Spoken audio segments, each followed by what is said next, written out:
Ça, voilà. Ça, c'est important. Bon, j'ai lancé l'enregistrement. OK.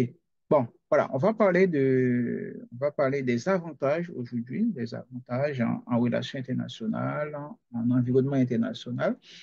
Mais bon, selon les messages qu'Émilie avait reçus, bon, elle posé des questions. Pourquoi la première séance, on a l'impression, on parlait de l'histoire, un peu d'histoire internationale ou bien de géographie internationale. Mais non, ce n'est pas ça du tout. C'est que en relation internationale, si on ne connaît pas l'histoire des pays, on est totalement à côté de la plaque. On ne peut pas négocier, on ne peut pas faire du business, on ne peut pas faire des affaires. Il faut connaître l'histoire des pays, il faut connaître la culture des pays. C'est ça, c'est comme ça. Vous vous rappelez le premier livre d'économie, le livre d'Adam Smith sur la richesse des nations. Et dans ce livre-là, Adam Smith explique il y a différents peuples dans différents secteurs d'activité, différentes cultures qui se rencontrent, qui échangent des produits dont l'un a besoin et l'autre ne possède pas. Voilà, c'est dans ce sens-là. C'est important d'aller à l'origine des choses, hein, aller à la source pour faire remonter les informations et ça permet au fur et à mesure qu'on avance, qu'on arrive à comprendre ce qu'on fait. On connaît qui est en face de nous, on sait qui est cette personne, et puis on ne va pas marcher sur les œufs. On va savoir quand il faut parler, quand il ne faut pas parler, et les mots qu'il faut utiliser pour ne pas froisser l'autre qui est en face de soi. Voilà. Ça, c'est important de connaître l'histoire des pays, hein, l'histoire des peuples, hein, les peuples, hein, l'origine des peuples, et c'est dans ce sens-là. Ce n'était pas le but, mais bon, c'est important. Bon, aujourd'hui, on va parler des avantages stratégiques. Des avantages stratégiques. Là, nous sommes en, en macroéconomique. Nous sommes en plein dans la macroéconomie et c'est là qu'on va parler des avantages, soit les avantages absolus et les avantages comparatifs. Bon, maintenant, commençons par le commencement. Bon, avant de commencer, je vais juste vous rappeler que bon, c'est notre deuxième séance, hein. Dans cette séance, on va parler on va pas parler de l'histoire, on va beaucoup plus baser sur notre réflexion sur, euh, sur l'actualité, parce que un cours d'environnement des entreprises, hein, il faut être au courant de l'actualité internationale. Bon, on aura le temps d'y revenir, mais c'est important de parler de ces actualités-là qui nous entourent. Voilà. Bon, c'est comme presque toutes les plateformes. Vous pouvez nous suivre, vous pouvez rester en contact avec nous, vous pouvez rentrer en contact avec nous. Vous avez ces coordonnées-là, n'hésitez pas, n'hésitez pas. Et puis, bon, pour l'instant, on n'a pas encore une plateforme hyperactive sur la toile, notamment les réseaux sociaux, mais je crois à partir de la semaine prochaine, il va y avoir un forum de discussion directement intégré sur le site et comme ça, il va y avoir des experts, hein, des personnes qui ne sont pas disponibles pour intervenir directement dans les cours, mais qui sont disponibles pour partager avec nous en fonction de leurs compétences, hein, leur expérience de terrain, hein. Comme ça, vous pouvez poser des questions directement. Il va y avoir l'espace forum que j'ai publicité depuis longtemps. J'ai publicité cet espace-là. J'ai publicité cet espace depuis le cours de méthodologie au mois de février. J'ai demandé pour qu'il y ait un forum de discussion entre les personnes qui participent, ou bien les personnes qui assistent à ces séances, ou bien les personnes qui regardent en différé ces séances.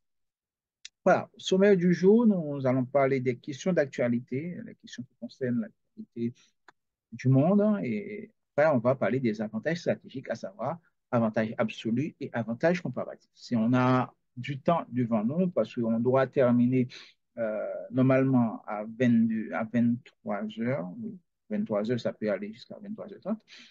On doit terminer à 23 heures. Si on a du temps devant nous, on va commencer à parler des risques pays. Pourquoi on dit tel pays est risqué, il ne faut pas aller investir dans tel ou tel pays?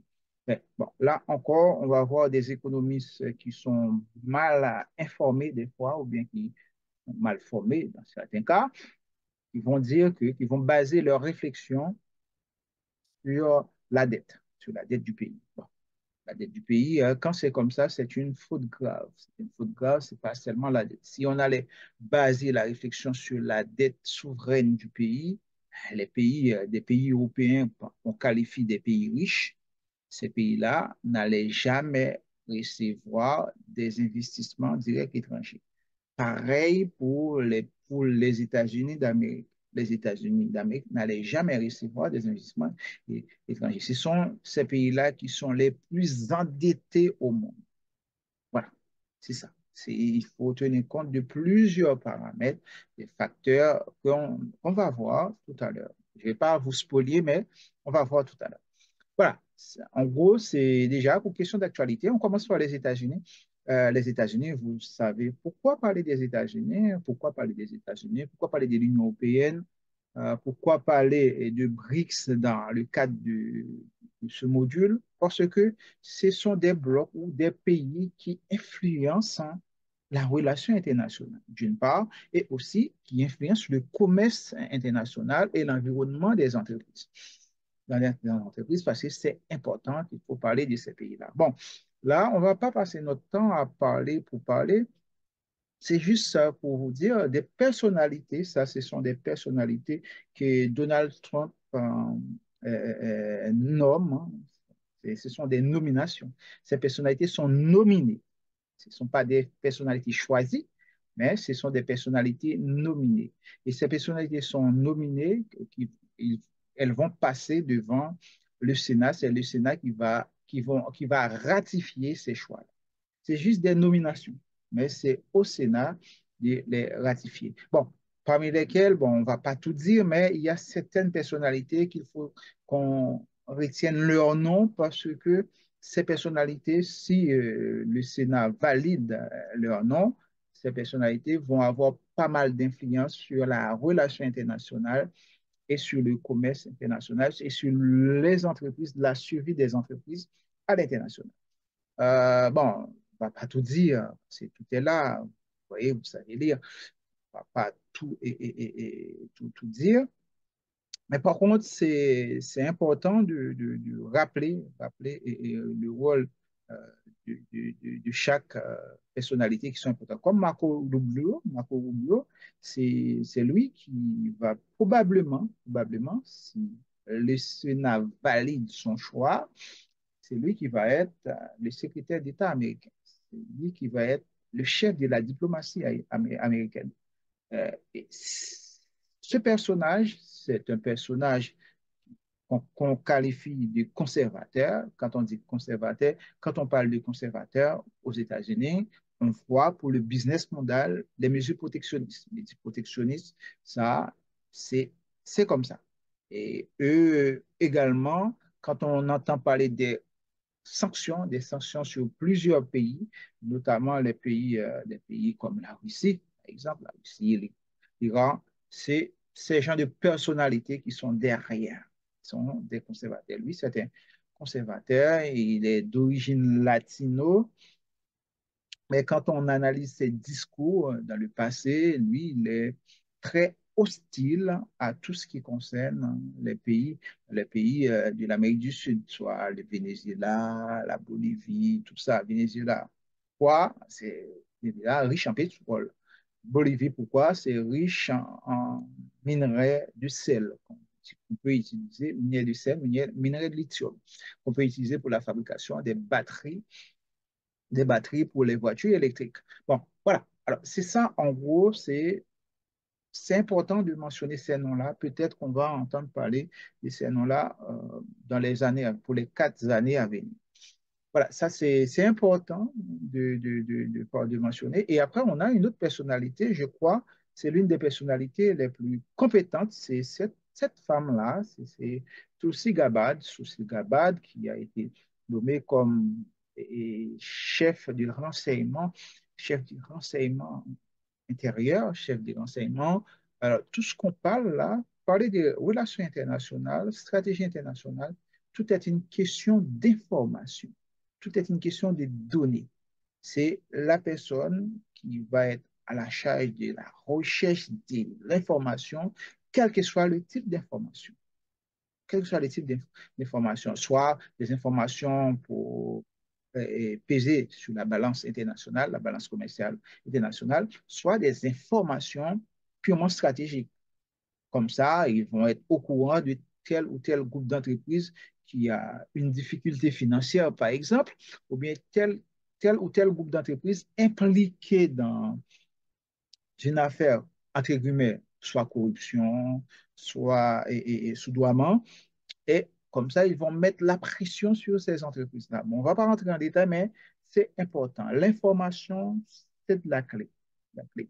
Alors, ça, c'est important, cette dame-là, de mentionner cette dame-là parce que c'est extraordinaire.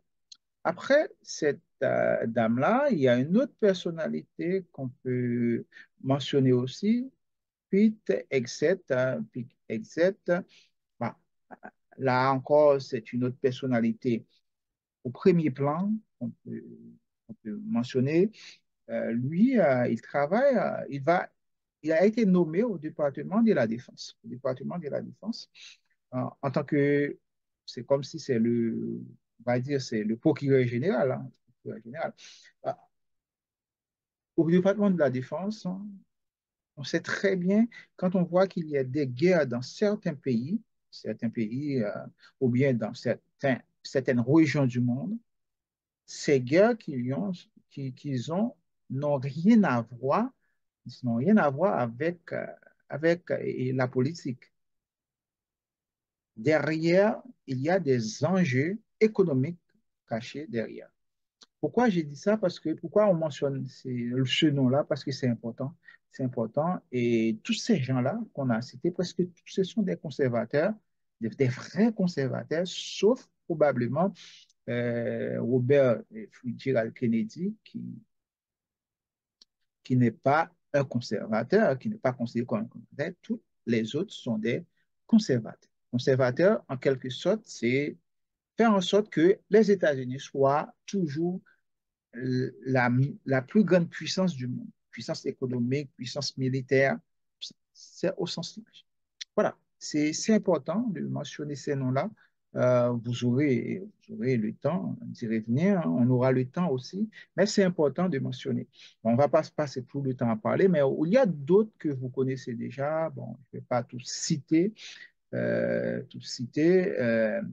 Par exemple, on a euh, Elon Musk aussi, Elon Musk, hein, qui est nommé à la tête d'un ministère qui vient d'être créé, c'est le ministère de l'efficacité économique.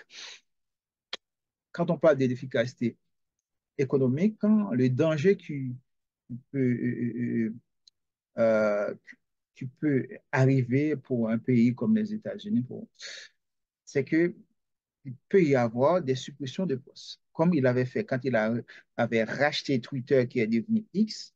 Il y a eu des vagues de licenciements. Il y avait des postes qui ont été gérés par deux personnes et il a mis une seule personne. Vous voyez, c'est ça. Lui, il va travailler sur l'efficacité économique pour rendre les États-Unis plus forts sur le plan économique. Bon, voilà, ça c'est important, mais tous ces gens-là, ce sont des conservateurs. Des conservateurs. Bon, et si on peut revenir sur Marco Rubio avait dit, alors, s'il y a le BRICS, si le BRICS se développe, hein, comment on va mettre des sanctions sur des pays? Quelle serait notre force de pression? Parce que les États-Unis utilisent les sanctions contre les pays pour affaiblir des pays. Ça, c'est important d'être au courant de ça. Et aussi, les États-Unis utilisent la réelle politique, soit vous êtes avec moi, soit vous êtes contre moi. Si vous n'êtes pas avec moi, vous êtes contre moi. C'est pour cela, vous voyez, parfois dans les votes des Nations Unies, on voit des pays qui sont alignés avec les États-Unis, par exemple pour sanctionner un autre pays. Voilà. Parfois, le peuple ne sait pas pourquoi leurs dirigeants avaient voté pour les États-Unis contre un autre pays. Mais non, ça, c'est le jeu de la diplomatie. C'est que si vous n'êtes pas aligné avec moi, je vais vous classer dans une catégorie d'ennemis. D'ennemis, bah, si un président, le président va perdre son poste rapidement, ou bien on va voir dans le pays concerné, il va y avoir un mouvement social extraordinaire. On va demander le départ du président, on va citer, traîner son nom dans des scandales, soit corruption, autre chose, etc., etc. Voilà, c'est ça. C'est important d'être au courant de ces informations. D'accord? Et puis, comme ça, on sait où l'on met les pieds. Bon, OK. On arrête avec les États-Unis. Maintenant, passons à ce qui se passe maintenant. C'est à Rio, au Brésil. On a le sommet G20, c'est 19 pays qui se réunissent, 19 pays pour discuter des choses qui concernent les crises du monde, les crises qui traversent le monde. Bon, voilà, c'est le G20. Le G20, c'est chaque année, le G20 se réunit, c'est chaque année, et ça a commencé en 1977 sous l'obédience du Canada. Et en 1997, ils ont intégré la Russie. Et puis en 2014, avec l'invasion de la Crimée, et ils ont enlevé la Russie à titre de sanction. Bon, voilà. Non, ça c'était pour le G7. Voilà, c'est ça. Bon, alors, les G20. G20, c'est quoi? G20, c'est les 19 économies les plus avancées dans le monde. Les 19 économies les plus avancées dans le monde, c'est représenté par 19 pays. Même si vous voyez G20, parfois, ils laissent une place pour un grand organisme très reconnu à l'international, soit comme l'Union européenne, bien, l'Union européenne, ça peut arriver, c'est l'Union africaine aussi. Bon, voilà, c'est un peu mélangé. C'est un peu mélangé. Ils disent qu'ils laissent une place pour les grands regroupements à l'international. Alors, ça, quand on regarde maintenant, c'est de quoi ils parlent avec ce sommet-là qui se déroule maintenant à Rio. De quoi ils parlent, hein? Ça va terminer aujourd'hui. Ils parlent des causes qui concernent vraiment euh, le monde, la planète actuelle. Déjà, la faim, problème de la faim qui travaille le monde, et aussi des tensions géopolitiques entre plusieurs pays. Et il parle de la paix et après, et d'autres orientations. Bon, c'est ça qu'on va essayer de voir. Là, c'est de la grande photo de famille, hein, la grande photo de famille, et vous voyez, il parle de la faim et de la pauvreté dans le monde. C'est ça, c'est ça. C'est l'objectif pour cette année, c'est de combattre la faim et la pauvreté dans le monde.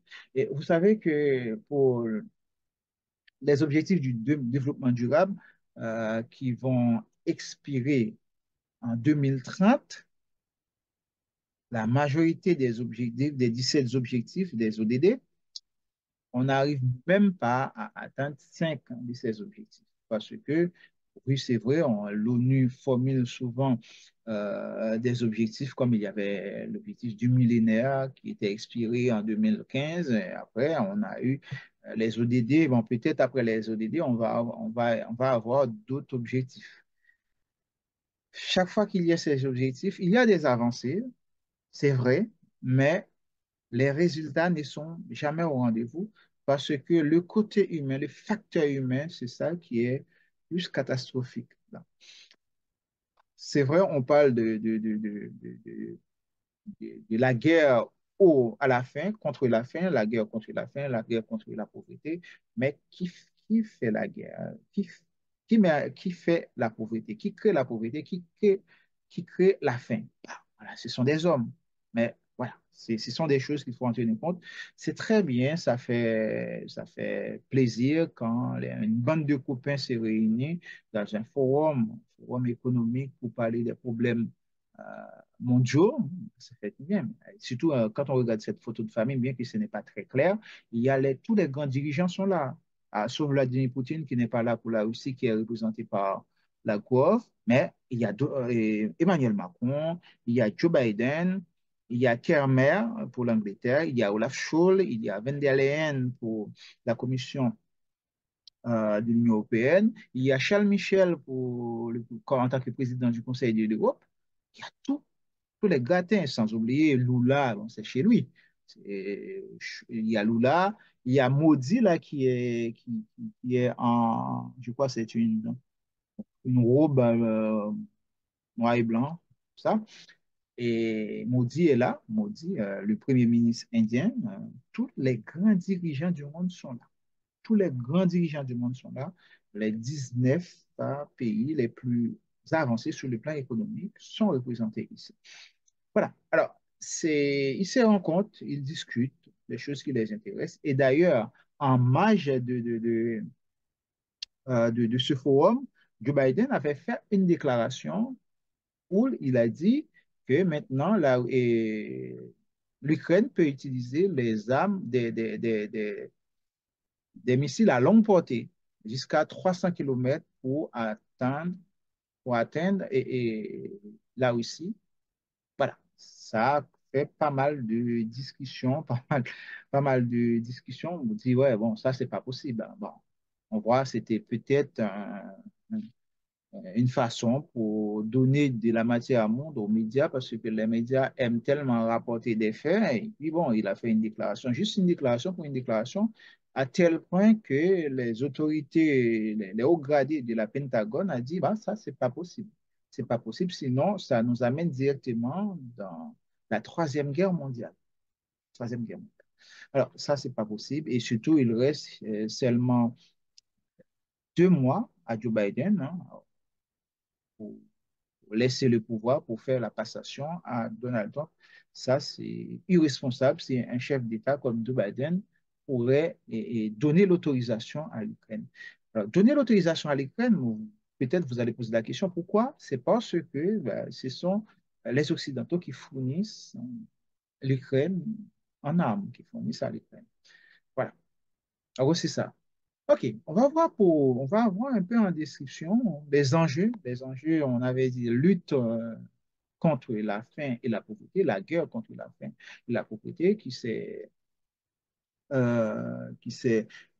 l'enjeu fort de ce G20. Et après, il y a aussi l'accord entre l'Union européenne et Mercosur. Bon, on aura le temps d'en parler, on va voir les zones économiques, par exemple Mercosur, l'Union européenne, ALENA, CARICOM, l'UMOA, ça, ce sont des blocs économiques, ASEAN aussi, APC, tous ces accords de partenariat ou bien blocs économiques, c'est important de voir quels, quels sont leurs poids dans l'économie mondiale. Parce qu'il y a l'OMC. L'OMC permet d'établir des critères d'échange entre différents pays qui sont membres de l'OMC. Mais par contre, il y a des accords régionaux, des accords Interpol, et ces accords-là permettent de surpasser des contraintes de l'OMC.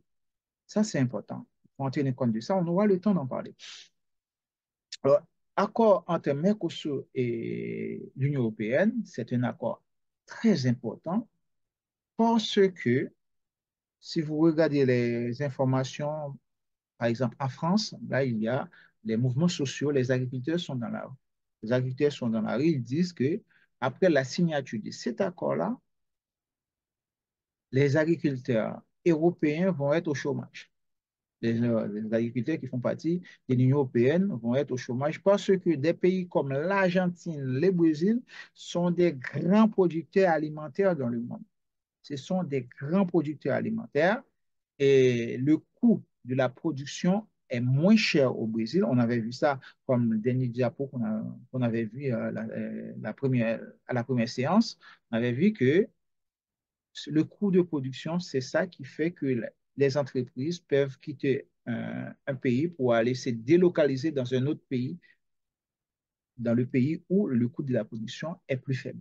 Voilà, parce que le coût de la production au Brésil, en Argentine, c'est très faible par comparaison aux pays de l'Union européenne. Voilà. Et si le coût de production est moins cher, on va avoir des fermes agricoles qui sont 4, voire 5 fois, même 100 fois plus élevés en termes de taille par comparaison aux fermes de production agricole en Europe. Et c'est une réflexion de volume. Dans ce cas-là, on rentre dans l'économie de volume. L'économie de volume, c'est plus de production, vendre à meilleur marché et comme ça, on peut déferler des produits moins chers en Europe et ça va décourager les agriculteurs français, européens et puis ça peut aller encore plus loin. C'est pour cela qu'il y a des mouvements sociaux. Ça, c'est important. C'est une autre face cachée de la mondialisation. C'est ça. Voilà. C'est ça, ça c'est important déjà. Et ce qui est extraordinaire pour cet accord-là entre l'Union européenne et le Mercosur, c'est de réduire les droits des douanes jusqu'à 90% entre ces deux blocs. Jusqu'à 90%, réduction des droits des douanes jusqu'à 90%, c'est énorme. Alors, jusqu'à 90%, ça veut dire que pendant un Européen est dans un pays, pendant qu'on est dans un pays européen, on peut commander directement au Brésil, en Argentine, et se faire livrer parce que les droits de douane ne sont pas élevés. Voyez, seulement 10%. Un produit, on achète 100 dollars ou 100 euros, on va seulement payer 10%, on va seulement payer 10 euros pour le dédouanement. Vous voyez, c'est tout ça. Il faut tenir compte de ça parce que c'est important. Autre chose, c'est l'urgence climatique. Là encore, bon, on n'a pas rentré en détail sur l'influence de Donald Trump, de la réélection de Donald Trump sur le monde. Vous savez que quand Donald Trump était président, il avait enterré l'accord de Paris. L'accord de Paris, c'est un ensemble de contraintes que les entreprises doivent respecter en matière de production pour pouvoir sauvegarder la planète. Un ensemble de contraintes. Et ces contraintes d'ordre climatique, hein, par exemple, le pourcentage d'émissions pour une entreprise, et quand vous dépassez, il y a des taxes à payer, les taxes carbone, par exemple.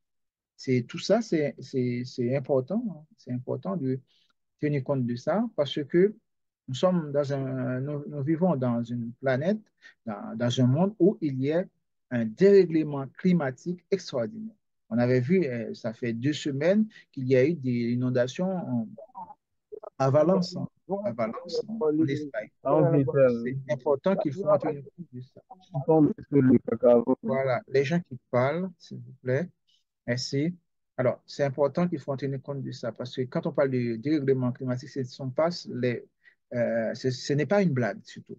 Quelqu'un comme Donald Trump, hein, quelqu'un comme Donald Trump va dire non, dérèglement climatique, ça c'est faux, c'est juste un complot.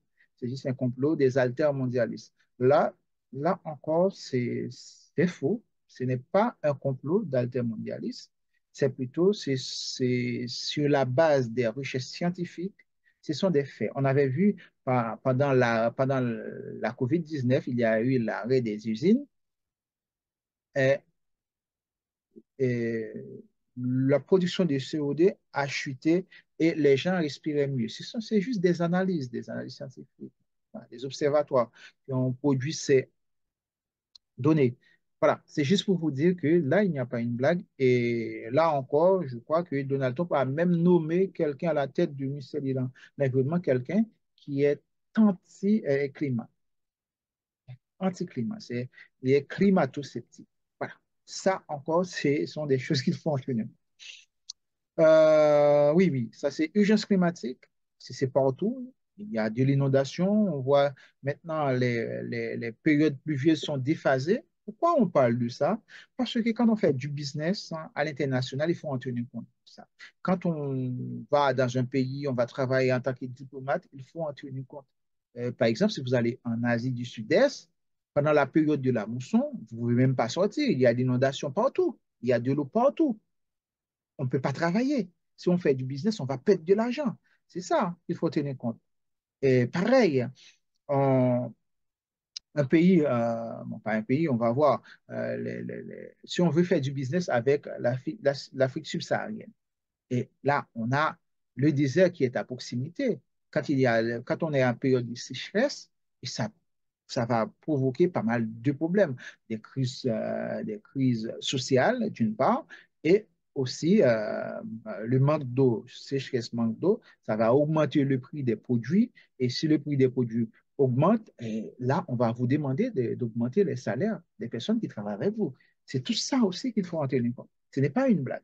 Pas une blague pareille, si vous êtes, si vous faites du business à Mongolie, il y a le désert de Gobi qui est à proximité. C'est pareil et ça va avoir une influence sur votre production et en même temps une influence sur votre rentabilité. C'est ça. Ce sont ces facteurs-là qu'il faut en tenir compte. Il ne faut pas dire que le problème climat, ça ne vous intéresse pas. Ça, c'est important. Les conflits géopolitiques, ça, c'est partout, hein, en Ukraine, en Moyen-Orient, et puis en Afrique de l'Est, au Soudan. Ce sont des choses qu'il ne faut pas en parler. Même en Europe du Nord, les gens ne parlent pas conflit entre l'Irlande du Nord et l'Irlande du Sud. Ça aussi, les gens n'en parlent pas. Bon, hein, bon, comme c'est l'Angleterre qui a pris cette partie de l'Irlande du Nord, les gens n'en parlent pas, mais c'est important, hein, c'est important. Sans oublier Taïwan, conflit entre Taïwan et la Chine. Et là encore, il y a une hypocrisie totale.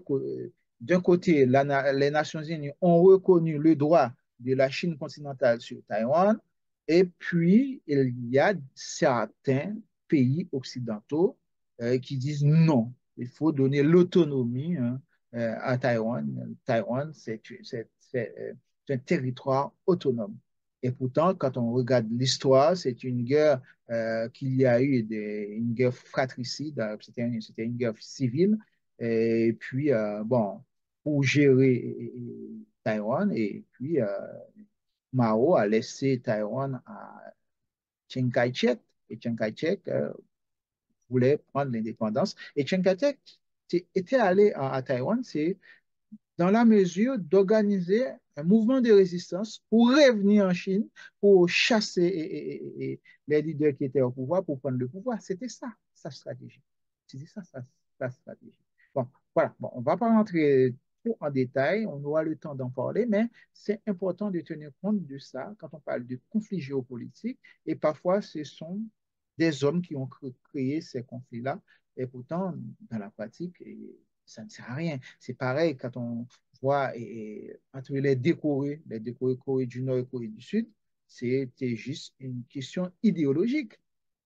C'est juste une question idéologique avec le communiste qui cherchait à s'étaler vers l'Est, vers toute la Corée, et puis les Occidentaux, notamment les États-Unis, ont trouvé des groupuscules qui sont opposés contre le communisme et bon, ils ont proposé de se rallier et donner des armes, des munitions et des ressources pour lutter contre les communistes, pour imposer le capitalisme. C'est à cause de ça on a deux parties, on a deux territoires.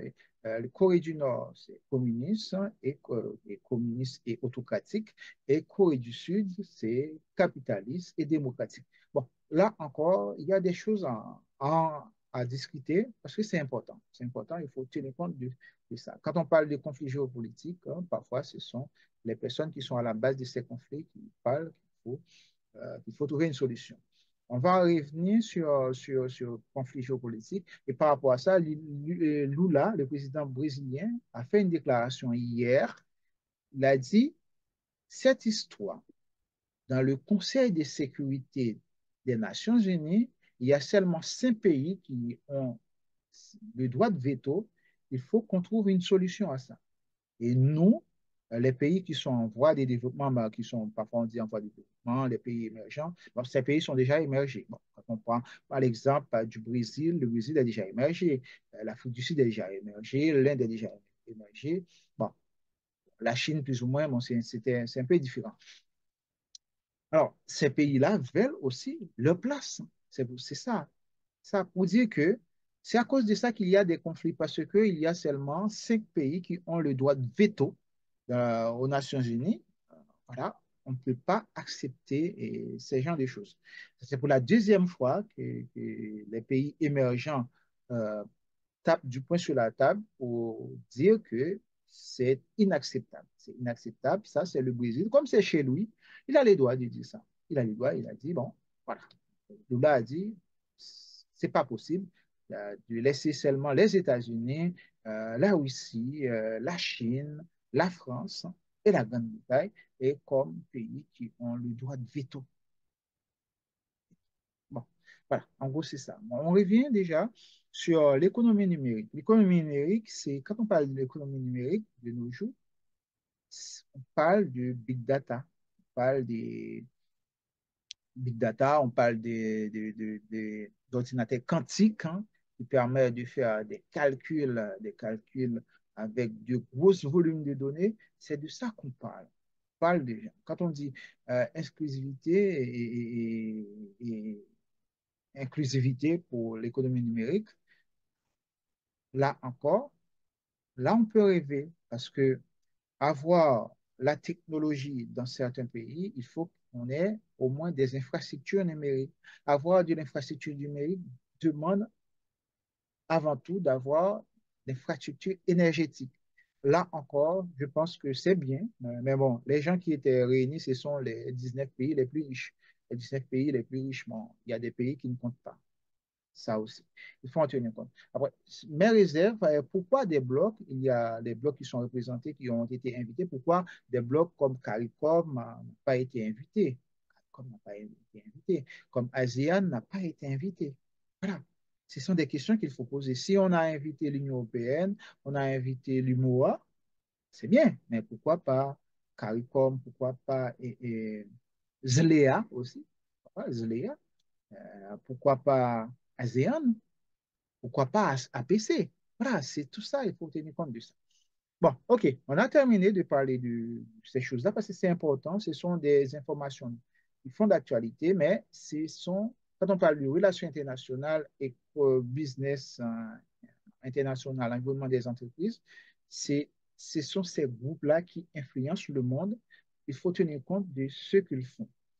Bon, on aura le temps de parler de Davos, par exemple, c'est le forum économique où on a les gens les plus riches, ces gens-là se rencontrent pour décider sur l'avenir du monde. Et vous, pour avoir un ticket d'entrée, il faut avoir au moins 10 000 $ pour avoir un ticket d'entrée si vous n'avez pas un nom comme monsieur ou madame Intel, monsieur Intel ou madame Intel. Voilà, c'est ça. OK, bon, maintenant on revient à notre basique, parce qu'il faut qu'on avance.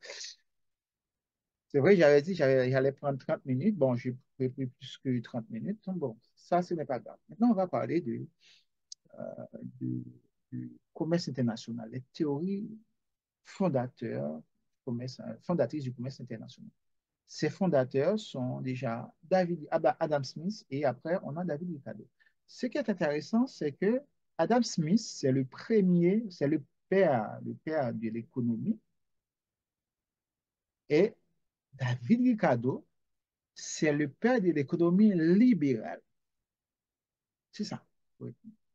David Ricardo, c'est le père de l'économie libérale. Et Adam Smith, c'est le père de l'économie. C'est le premier livre de l'économie pour comprendre d'où vient cette pseudo-science. On dit des sciences économiques, bon, pseudo-sciences. Il faut lire le livre d'Adam Smith. Le livre d'Adam Smith, c'est ce livre-là qui est à la base. Euh, alors, ces penseurs, ce sont des penseurs du passé. Quand on dit quelqu'un est un scientifique, c'est quelqu'un qui est vraiment un scientifique. À la base, ils ont été des philosophes. À la base, ils ont été des philosophes. Adam Smith, c'était un philosophe à la base. C'était un philosophe et son ami, c'était David Hume aussi, David Hume, avec qui il discutait, il débattait. Voilà. Pour comprendre Adam Smith, hein, il faut comprendre euh, tout ce qu'on voit, tout ce qui nous entoure. Maintenant, pour nous, ce n'est rien. Par exemple, si on veut boire de l'eau, on va trouver le robinet, on ouvre le robinet, on trouve de l'eau, on boit de l'eau. C'est très simple pour nous. On ne pose même pas de questions. C'est pareil. On passe un bouton, il y a la lumière qui arrive. C'est très facile. Mais avant qu'on ait arrivé là, il faut passer du temps et du temps, plusieurs essais, des sommes immenses d'efforts, et parfois il y a des déceptions pour qu'on puisse arriver là.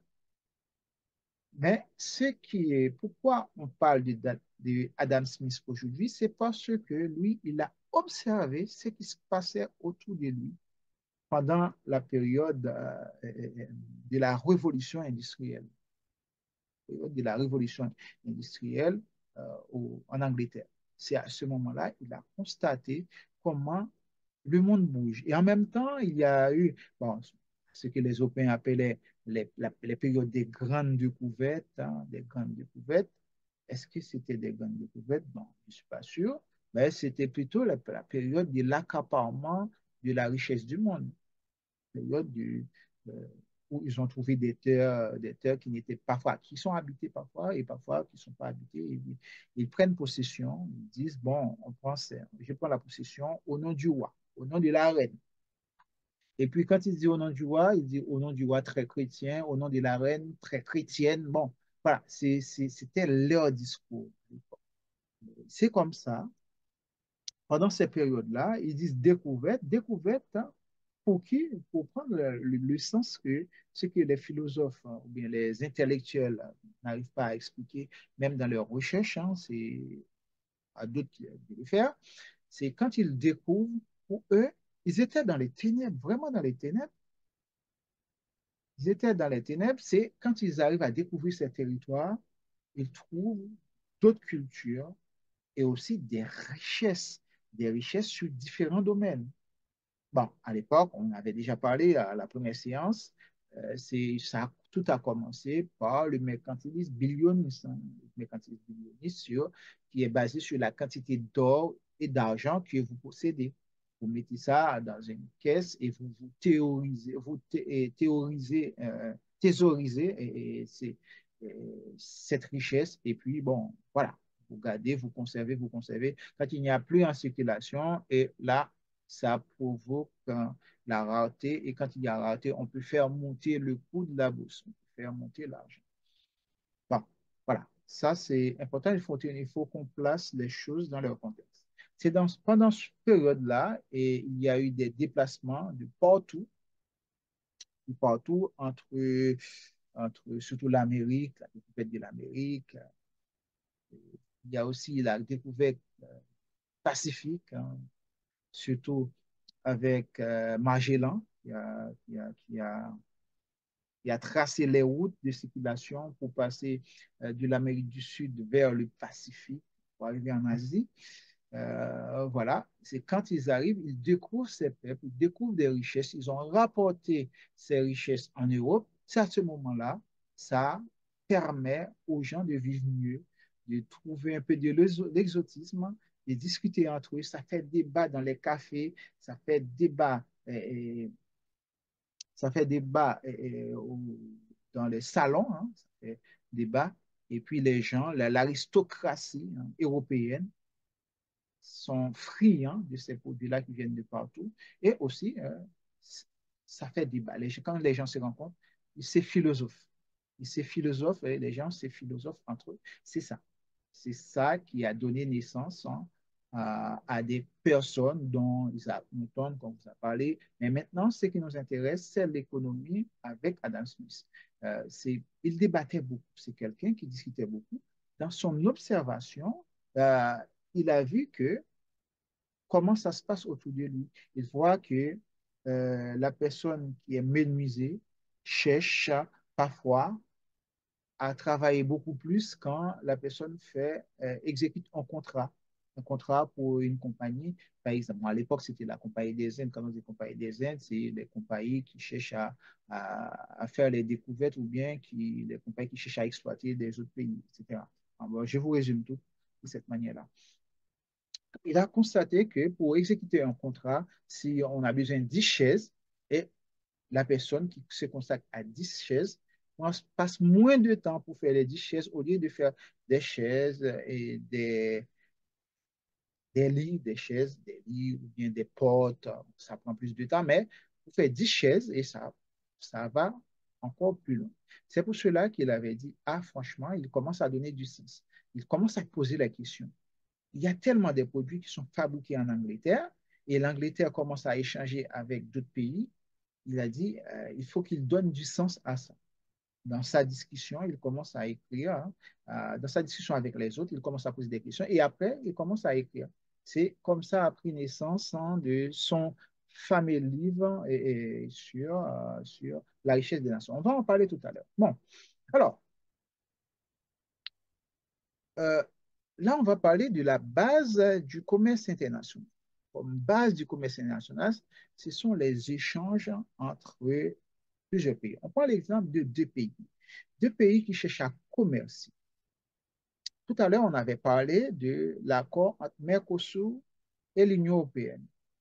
Quand vous signez un accord de libre-échange entre deux pays, entre deux blocs ou bien deux régions, on, cet accord qui est signé, parfois, bon, pas parfois, ça permet aux pays qui font partie d'un ou des deux blocs de participer dans les appels d'offres ou bien des entreprises euh, d'autres pays de participer dans les appels d'offres. Si on prend le cas de l'Union européenne et Mercosur, une fois que cet accord est signé, s'il y a un appel d'offres pour construire je ne sais pas, un pont ou un hôpital en Allemagne, par exemple, mais s'il y a un cabinet spécialisé en Argentine dans la construction du pont ou de l'hôpital, ce cabinet peut postuler. Elle peut postuler. Voilà. Selon les critères de sélection, si ce cabinet-là présente l'ensemble des critères, si ce cabinet-là valide l'ensemble des critères, ce cabinet-là, c'est ce cabinet-là qui va exécuter le contrat, qui va décocher le contrat et exécuter le travail. C'est ça, quand on parle des accords de libre-échange. C'est ça, on parle de la mobilité. Là, on parle de la mobilité du travail. Je peux sortir d'un pays pour aller travailler dans un autre pays. C'est ça, la libre circulation. Quand on signe des contrats, ces gens de contrats. C'est pareil, hein, si vous voyez dans votre pays, il y a des entreprises qui sont spécialisées dans la construction de routes, mais vous voyez, ce sont juste des compagnies étrangères qui viennent exécuter ces contrats.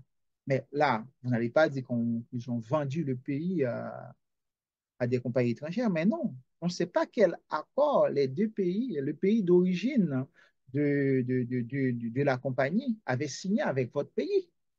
Voilà, c'est ça. C'est ça qu'il y a. Quand on voit des accords qui sont signés, quand on voit des pays qui signent des accords sur une page, parfois on pose la question, on dit c'est du n'importe quoi. Cet accord de Mercosur, depuis que j'étais étudiant, on commence à parler de cet accord depuis 2010. On commence à parler de cet accord. Et il y a eu pas mal de mouvements autour de cet accord dans les années 2018-2019. Hein. Oui, il y a eu pas mal d'articles hein, qui ont été publiés pour montrer les méfaits de cet accord et maintenant, ils sont en cours de signature. Mais quand on regarde, surtout en majorité, on voit certains des pays des Caraïbes, des pays de l'Afrique, hein, parfois qui signent un contrat avec, pour engager le pays sur plusieurs années, parfois sur 20 ans, sur 30 ans, on voit 3 pages. Mais le raccord de Mercosur, j'ai déjà vu, c'est déjà passé 1000 pages. L'accord de Mercosur, il y a plus que 1000 pages. J'ai déjà vu plus que 1000 pages. Ça aussi. On aura le temps d'en parler parce que les accords de partenariat, c'est ça qui parfois qui ruine des pays, qui ruine des pays, qui rend les pays esclaves et des pays riches parce que leur stratégie s'est dit que nous sommes plus forts, nous allons faire en sorte qu'on bénéficie plus d'avantages par rapport. Voilà. Ça, c'est aussi, on aura le temps d'en parler. Alors ça, c'est peut-être à la troisième ou quatrième séance, il faut qu'on parle des accords de partenariat parce que c'est important. Voilà, c'est la mobilité du travail, c'est ça, et aussi la mobilité du capital. La mobilité du capital, c'est ça qui commence à développer maintenant en Allemagne. En Allemagne, avec et les sanctions qu'ils ont mises sur la Russie, etc., euh, ils n'ont Ils n'ont pas, ils arrêtent d'importer du gaz avec l'explosion du Nord Stream 2 aussi, il faut en préciser. Et les entreprises les entreprises allemandes qui sont très compétitives n'ont pas de matière première pour se faire fonctionner, n'ont pas de gaz pour se faire fonctionner. Mais du coup, qu'est-ce qu'ils font? Et ils sont obligés de mettre leur tête aux États-Unis parce qu'il y a le gaz de schiste aux États-Unis. D'ailleurs, c'est les États-Unis qui livrent du gaz aux pays européens qui coûte 4 fois plus cher que le gaz que la Russie le vendait avant. Voilà, à cause de ça, ce serait toujours des pertes de marge, des déficits. Pour pallier aux pertes de marge, ça provoque la délocalisation, la mobilité du capital. La mobilité du capital. C'est que c'est chercher le pays où il y a plus d'opportunités pour aller investir. Et mobilité des marchandises, ça, on voit si on ouvre une télé française de nos jours, euh, avec la signature de l'accord de Mercosur avec les agriculteurs qui sont dans la rue, ils vont vous dire que maintenant, nous sommes envahis par des poulets qui viennent de l'Ukraine. C'est ça qu'ils vont vous dire. C'est ça. C'est ce discours-là qui vous en dit. C'est la mobilité des marchandises. Ça a commencé avec l'acceptation de, de la Chine dans l'OMC. Avec l'acceptation de la Chine dans l'OMC, les Américains ont dit, voilà, bah, la Chine, c'est un grand marché, il y a énormément de bouches à nourrir, il y a énormément de personnes qui veulent les produits occidentaux, on va envahir le marché chinois avec nos productions. Et pourtant, c'est l'inverse qui s'est produit. C'est l'inverse qui s'est produit parce que c'est la Chine qui envahit les pays occidentaux avec ses productions. Parce qu'en Chine, on a pour toutes les bourses. On a pour toutes les catégories de personnes, pour les personnes les plus riches et aussi pour les personnes les plus pauvres. Ils fabriquent des produits pour tout le monde. C'est ça. C'est comme ça c'est important et ça perturbe le commerce intérieur. La mondialisation, la mobilité du capital, la mobilité des marchandises et également la mobilité du travail, ça perturbe le marché intérieur dans certains cas. Bon, voilà, c'est ça. C'est quand on parle de commerce international, c'est de ça qu'on parle. Et c'est sur la base de ces échanges-là, déplacement des entreprises, mobilité des marchandises qui viennent d'autres pays, surtout à l'époque des marchandises qui venaient des États-Unis à l'époque. C'est ces marchandises-là, c'est ces constats-là qui a permis à Adam Smith d'échafauder sa théorie. Et sa théorie n'est autre que la théorie de l'avantage absolu qu'on va essayer de comprendre. Alors, bon, c'est échafaudé, ça fait longtemps, hein, depuis 1776, 1776, l'année où les États-Unis ont pris son indépendance envers l'Angleterre. Bon, et bon, c'était pas vraiment une indépendance, c'était plutôt une décision de dire que, voilà, on va arrêter les frais. Cette histoire que tout ce qu'on fait, il faut que, il faut qu'on, tout ce qu'on fait, tout ce qu'on produit, il faut que, à seulement l'Angleterre qu'on doit vendre, là, il faut qu'on arrête avec ça. Et ça a commencé avec Boston Tea Party, on aura le temps d'en parler. Alors, ça, il faut qu'on arrête avec ça. C'était une décision où les 13 colonies se réunissent, hein, pour dire, à partir de maintenant, nous allons arrêter de commercer seulement avec l'Angleterre. On a le droit. On va prendre notre destin pour qu'on puisse commercer avec d'autres pays, les pays qui sont voisins. Et bon, et c'est ça qui a déclenché la guerre avec l'Angleterre. C'était à l'époque, hein, ils étaient aidés aussi par la France parce que la France voulait prendre une revanche contre la guerre du 7 ans. Ils avaient perdu contre l'Angleterre. Voilà. Là encore, c'est un peu d'histoire, on va revenir. C'est pour cela qu'on a quelqu'un qui s'appelle Lafayette, hein, Lafayette. Hein. Quand on parle de Lafayette en France, on pense au luxe, mais Général Lafayette, c'était l'un des généraux, hein. C'était un général français qui avait beaucoup participé dans la guerre de l'indépendance américaine pour aider les États-Unis. Ça encore, c'est une autre histoire. Bon, revenons. Adam Smith. Adam Smith, dans sa théorie, il a raconté un mensonge jusqu'à présent que les gens commencent à dire que le principe de la main invisible, laisser faire et la main invisible. En quelque sorte que Adam Smith avait dit que l'État ne devrait pas intervenir dans l'économie. Quand les gens échangent entre eux, cette histoire de payer toujours une taxe à l'État sur tout ce qu'on fait, ça c'est un peu fatigant. Mais c'est normal parce qu'Adam Smith, il n'était pas né dans la pauvreté. C'est normal qu'il réfléchisse comme ça. C'est ça qui donne pas mal de soucis aussi quand on voit des économistes qui répètent ces mêmes erreurs et sans même poser de questions. Pourquoi on va parler du principe de la main invisible?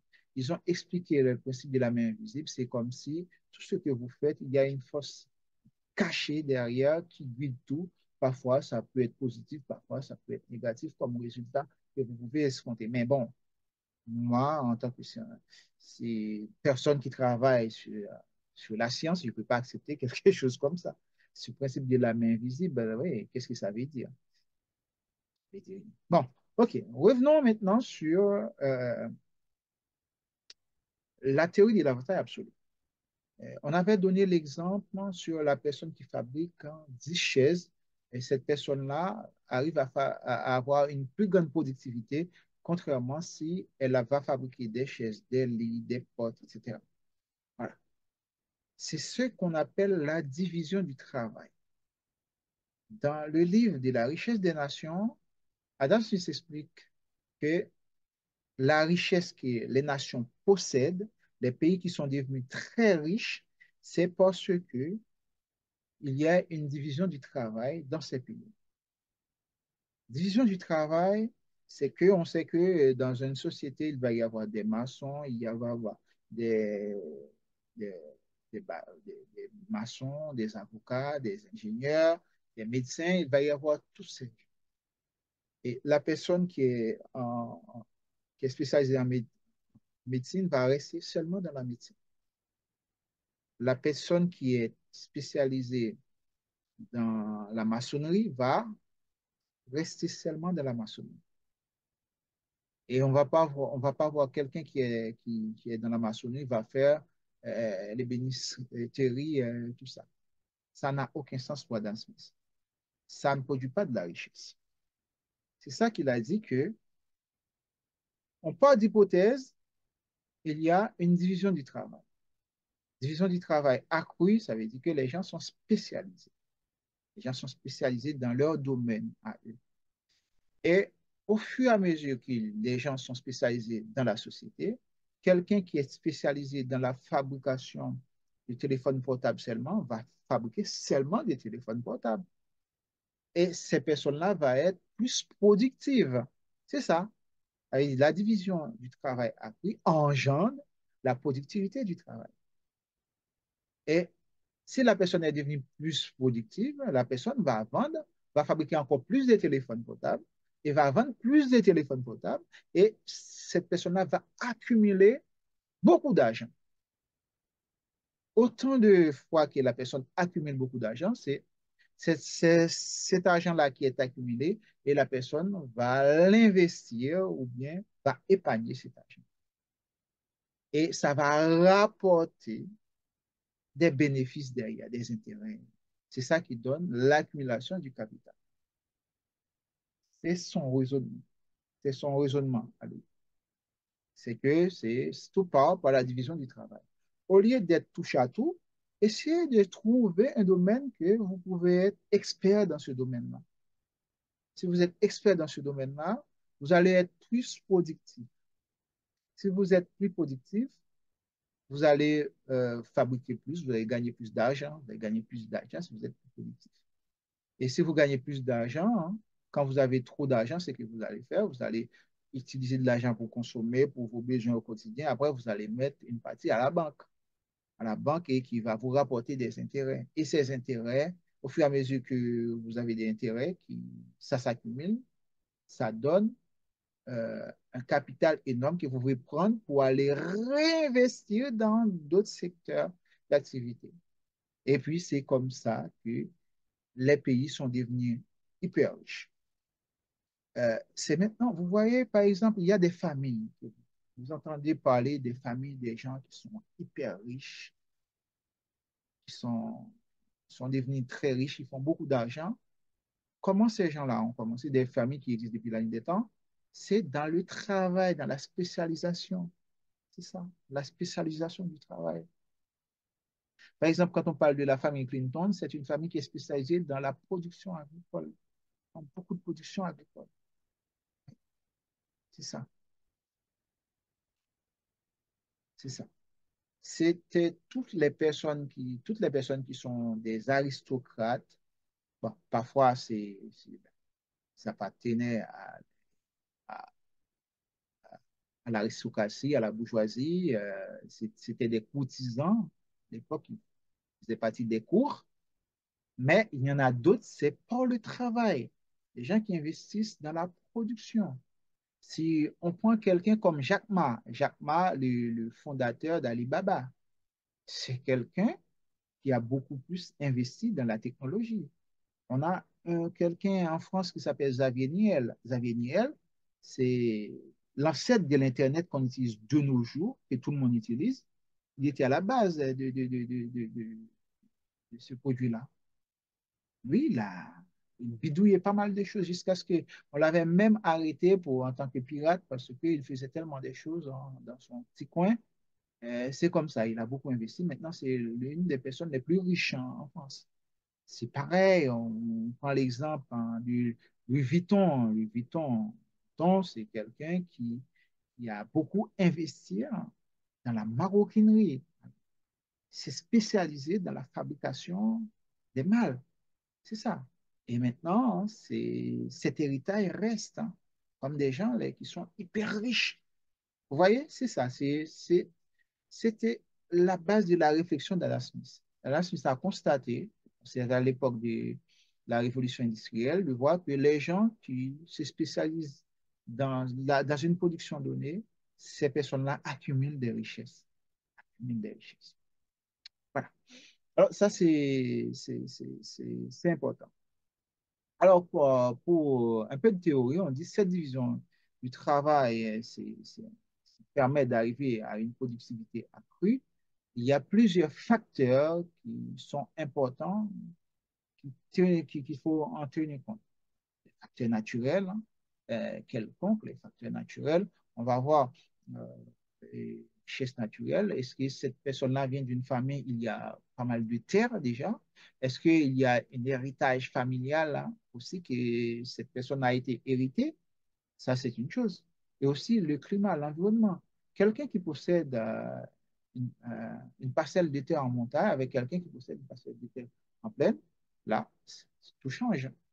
Tout change. Autre chose, quelqu'un qui est dans un climat tempéré avec un autre qui est dans un climat tropical, tout change. Les climats tropicaux, on trouve tout. On trouve tout, on n'a pas la nécessité. Mais si on est dans un climat tempéré où il fait froid des fois, et, pour lutter contre les froid, il faut développer des automatismes, il faut mettre en place des stratégies de survie. Et tout ça, ça permet aussi de développer votre capacité. Il y a des choses que vous allez être beaucoup plus friand pour ces choses-là.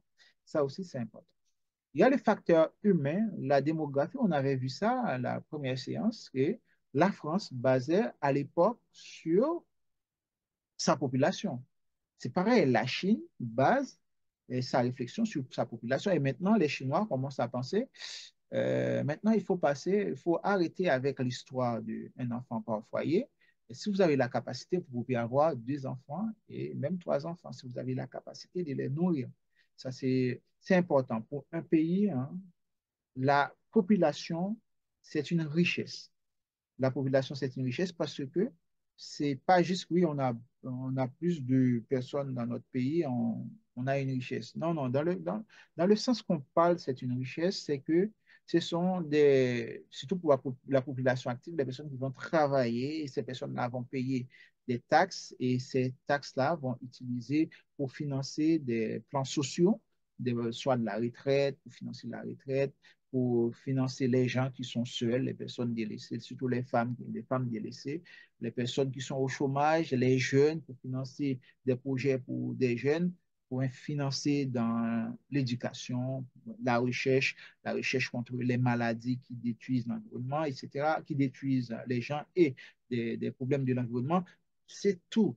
C'est quand on dit la démographie, c'est une force, c'est dans ce sens-là. C'est pareil, hein, quand on dit oui, la Russie va envahir le reste du monde, par exemple l'Europe, ça c'est complètement un mensonge, c'est un gros mensonge parce que là aussi ne possède pas de population. Population, il faut avoir une armée pour ça. Pour envahir plusieurs pays, il faut disposer d'une armée. Il faut disposer des populations, des gens qui sont enrôlés, qui sont dans l'armée pour ça. Ça, il ne faut pas croire dans ces genres de choses. Moi, je ne crois pas. C'est pareil. La démographie, quand on parle de la démographie, c'est important. Pareil, en Europe, on dit, maintenant, il y a un vieillissement de la population. Bon, ce problème-là n'est pas posé aux États-Unis parce que les États-Unis accumulent, absorbent pas mal de jeunes qui viennent de l'Amérique centrale et de l'Amérique du Sud. L'Amérique latine, on va dire l'Amérique latine en quelque sorte. L'Amérique latine. Ça aussi, le problème de population, de démographie ne pose pas. Mais par contre, en Europe, la démographie, ça pose énormément de problèmes. Et encore, ça s'accentue encore depuis la crise de 2008-2009, la crise des subprimes. Depuis cette crise-là, cette génération qui avait l'âge 18-20 ans, 18-20 ans, avait peur d'avoir des enfants. Et cette génération-là n'a pas d'enfants. Cette génération-là ne veut pas avoir des enfants. Et la génération actuelle encore, c'est pire. Cette génération-là ne veut pas avoir des enfants parce que cette génération-là dit que où ils vont laisser leurs enfants, dans quel monde ils vont laisser leurs enfants. Voilà, c'est ça. C'est à cause de ça qu'il y a un vrai problème de démographie. Et en même temps, on voit les égocentriques qui arrivent au pouvoir et ces gens-là ne pensent pas à ce problème de démographie. Ils pensent qu'il y a au moins trop, il y a trop d'étrangers, il faut les chasser. Voilà. Bon, c'est tout ça, encore, ce sont des réflexions qu'il faut en tenir compte parce que c'est important. C'est important. À la structure de la population, est-ce que c'est une population composite? Bon, comme les États-Unis, c'est un peu composite avec des communautés différentes, des différentes nationalités, des gens qui viennent de partout, mais qui gardent leur culture. Aussi, la mosaïque culturelle du pays, ça, il faut tenir compte de ça. La mentalité, quand on parle de la mentalité, c'est plutôt le poids du passé. Le poids est ancestral sur ce pays-là. Ça aussi, ça aussi. Et la qualification, ça en termes de diplôme, hein, aussi, ça c'est important. On voit les gens qui sont, les pays où les gens sont plus éduqués et ces pays-là voient la vie autrement.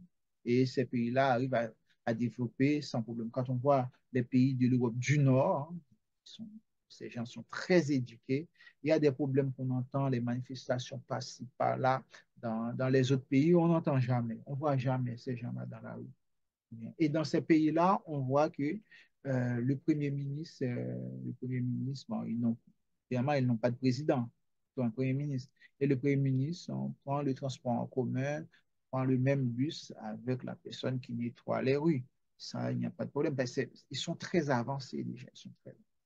Et autre chose, ça me fait rigoler, c'est, je crois, en 2014-2015, il y avait en 2017-2018, il y avait le ministre Fernandez qui avait utilisé sa carte professionnelle pour acheter un ticket de bus pour payer son transport.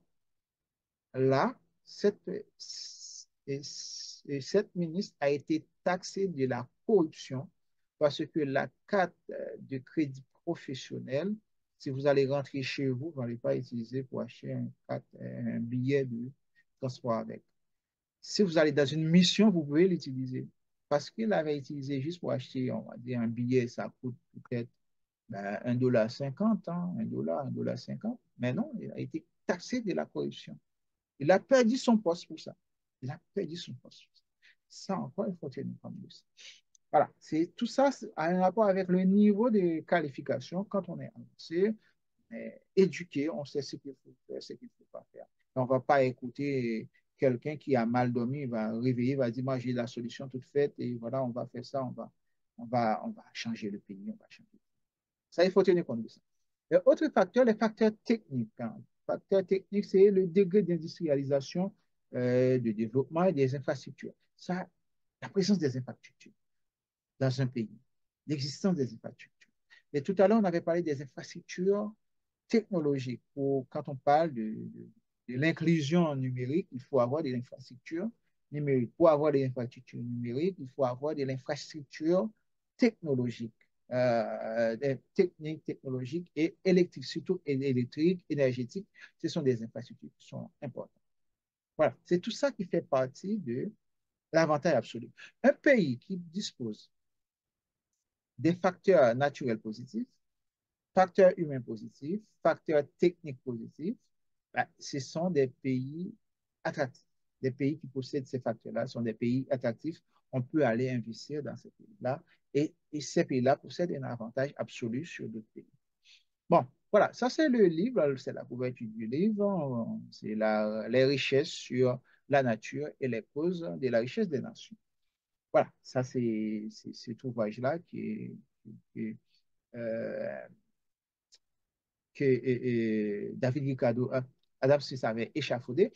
Dans cet ouvrage, il explique sa théorie. Il faut que chaque pays cherche à se spécialiser dans une production d'un bien donné. Il faut chercher toujours à se spécialiser dans une production de biens donnés. Ça, c'est important.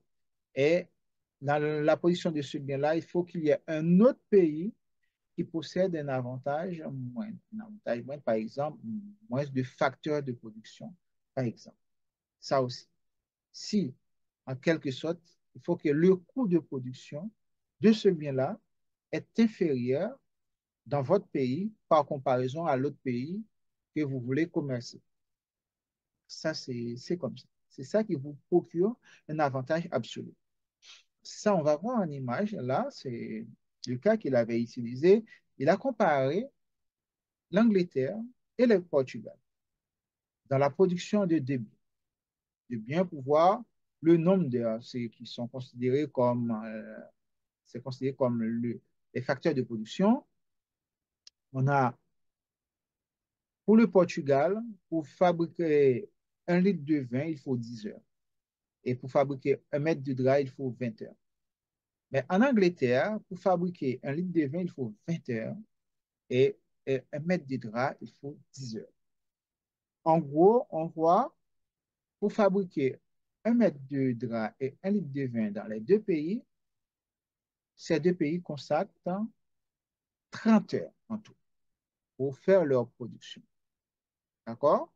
Et si on va raisonner encore plus loin, il faut disposer, si on additionne les deux facteurs de production, on a 60 heures pour fabriquer dans les deux pays réunis 2 mètres de drap et 2 litres de vin.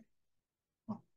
Là, c'est comme ça, c'est quand on raisonne comme ça, on dit, bon, ce n'est pas un problème, chaque pays peut continuer dans leur coin à fabriquer. Ça, il n'y a pas de problème pour ça. Mais par contre, en deuxième situation, qu'est-ce qu'on constate? On constate pour le Portugal, qui a l'avantage avec ses 30 heures, parce qu'il faut seulement 10 heures pour fabriquer 1 litre de vin, pour fabriquer 3 litres de vin, le Portugal va consacrer 30 heures. Pareil pour l'Angleterre, il faut 10 heures pour 1 mètre de drap. Du coup, pour 3 mètres de drap, l'Angleterre va consacrer 30 heures. Voilà. Et on va avoir 30 plus 30, ça fait 60. Il faut 60 heures pour 3 mètres de drap et 60 heures pour 60 heures pour 3 mètres de drap et 3 litres de vin. C'est ça qu'on constate là. On voit une grande différence ici. On voit une grande différence ici. D'accord? Si on est spécialisé, si le Portugal cherche à laisser tomber la production de draps, va se consacrer seulement dans la production de vin, le Portugal va consacrer 30 heures pour fabriquer 3 litres de vin. C'est pareil pour l'Angleterre, va laisser tomber la production de vin pour se consacrer seulement à la production de draps pendant 20 heures et pendant 30 heures, l'Angleterre va produire 3 mètres de draps. En gros, 30 plus 30, ça fait 60. En 60 heures, on arrive à produire entre les deux pays, avec les deux pays réunis, 3 mètres de drap et 3 mètres de vin, et 3 litres de vin. Ça, c'est extraordinaire. Ça montre qu'avec la spécialisation, ça permet d'accroître la productivité mondiale. Avec la spécialisation.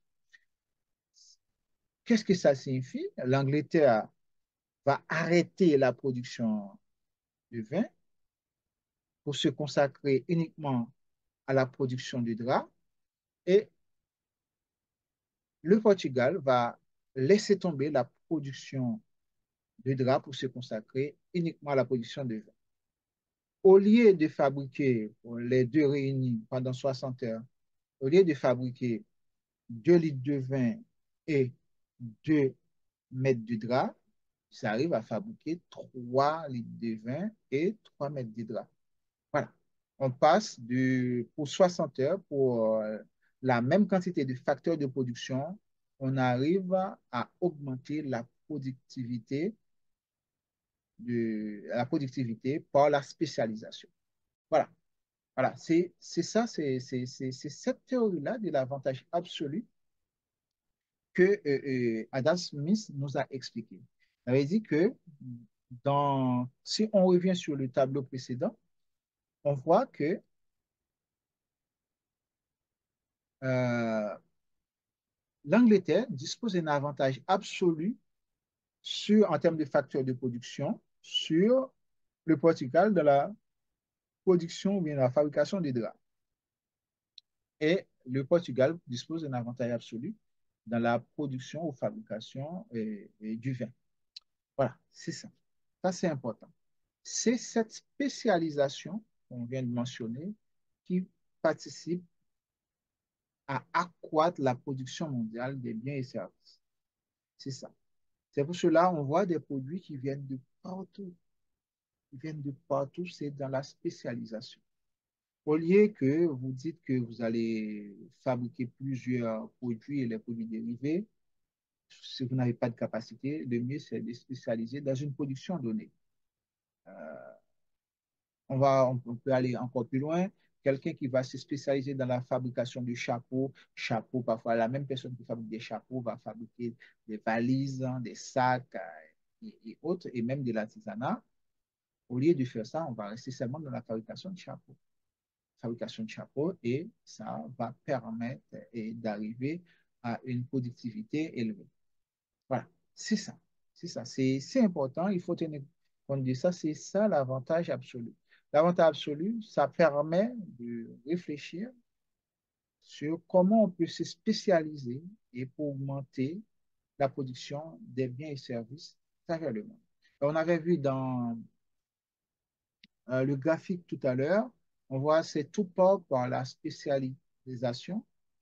La spécialisation permet d'augmenter la productivité du travail, et la productivité du travail permet d'accumuler de la richesse, et l'accumulation de la richesse permet euh, de panier, et l'épargne, après l'épargne, ça permet d'arriver à l'accumulation euh, des- du capital, l'accumulation du capital. Alors, c'est ça, c'est le raisonnement d'Adam Smith. OK, maintenant, on va voir un peu plus en détail, hein, tout ce qu'on avait déjà dit, comment augmenter de la richesse d'un pays. Comment augmenter de la richesse d'un pays, hein, tout part par la division du travail. La division du travail qui engendre un gain de productivité. Quand on a un surplus de production, on ne va pas garder ce surplus de production chez soi. Il faut écouler sur d'autres pays. Il faut écouler sur d'autres pays. C'est ça qui est à la base des facteurs du libre-échange qu'on parle toujours. Le libre-échange. Ça aussi. Le libre-échange, on va sur d'autres marchés. C'est l'extension du marché. Et le cycle continue. Bah, ce que je n'aime pas, c'est le laisser-faire. Le laisser-faire, ça, c'est la disparition des droits. Les douanes, on avait donné l'exemple tout à l'heure, le côté danger, c'est que ça peut décourager des producteurs. Ça peut décourager des producteurs. Par exemple, on voit que au Sénégal, la tomate sénégalaise est plus chère que la tomate importée. Et Sénégal produit des tomates en quantité et des tomates qui sont savoureuses. Mais bon, les produits importés sont moins chers. Voilà. Ça aussi, ça c'est un exemple. Ça, il faut tenir compte de ça. Et autre chose, on dit, laisser les individus s'enrichir. Là encore, c'est un autre problème. Quand on laisse les gens s'enrichir, on va voir les, les économistes, parfois, ils sortent des choses qui sont, on ne sait pas comment est-ce qu'ils sont bien dormis ou bien s'ils mal dormi. Quand ils se réveillent, ils écrivent tout et n'importe quoi. Des fois, euh, on a connu certainement des choses, par exemple, l'affaire, la coupe de l'affaire faire, que tous les économistes savent très bien, tout l'impôt tue l'impôt. Tout l'impôt tue l'impôt. En quelque sorte, quand on fait payer trop d'impôts aux entreprises, ça va décourager les entreprises et les entreprises ne vont pas produire, ne vont pas être efficaces.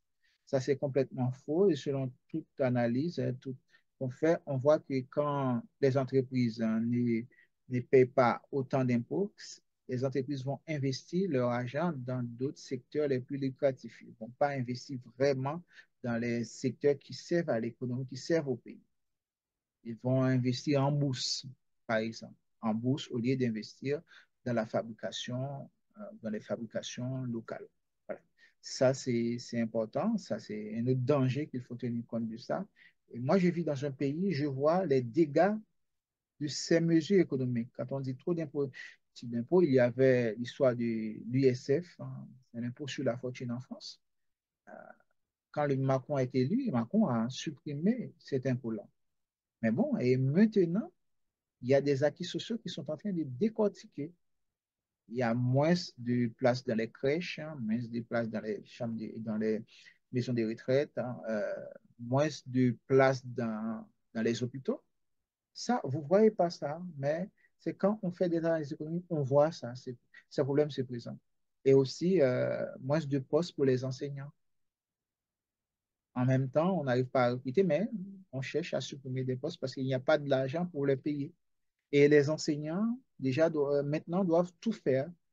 Le rôle du secrétaire, déjà pour répondre à des messages, à des mails qui viennent de partout, pour relancer. Avant, c'était le boulot du secrétaire ou de la secrétaire. Voilà, maintenant, c'est le prof qui fait tout. Pour les rattrapages, les examens, bon, parfois on appelle ça reprise. C'est le professeur qui se débrouille hein, de tout imprimer et d'ailleurs, pour tout faire, hein, tout organiser après. Hein, pour vous débrouiller. Mais avant, c'était l'école, on embauchait des gens pour ça. Maintenant, il n'y a pas d'argent pour embaucher des gens pour les faire. Il n'y a pas d'argent pour même trouver des surveillants. Bon, c'est tout ça. Voilà, c'est vous je vous dire. Le principe, laisser faire, laisser les individus s'enrichir, ça, c'est normal parce que c'est quelqu'un qui venait d'une famille riche. Il ne voulait jamais accepter pour distribuer une redistribution des richesses ou bien l'État intervient pour ajouter des taxes. Alors, c'est ces mêmes penseurs-là qui sont à la base de l'économie américaine, qui sont à la base des États, de la création des États-Unis, qui ont quitté l'Angleterre pour l'histoire des taxes pour aller se réfugier aux États-Unis. Et arrivant aux États-Unis, ils trouvent des terres qui sont parfois qui étaient occupées. Ils ont chassé les autochtones qu'on appelle indiens. Ils ont pris la possession de leurs terres, surtout pour exploiter le bois à l'époque, et puis tout couper pour faire la production du tabac, plus du tabac à l'époque, du coton, et pour pouvoir exporter vers l'Angleterre. Et qui était à la base, c'était la main-d'œuvre bon marché qu'ils ont trouvé, la main-d'œuvre. Ils ne paient rien pour ça. Bon, là encore, on aura le temps d'en parler, mais c'est juste pour vous dire que le principe de laisser faire, laisser les individus s'enrichir, c'est dangereux parce que ce que les gens ne savent pas, quand ils sont malades, il faut qu'il y ait un médecin. Les médecins qui forment les médecins, c'est des services publics. C'est les taxes qu'on prélève.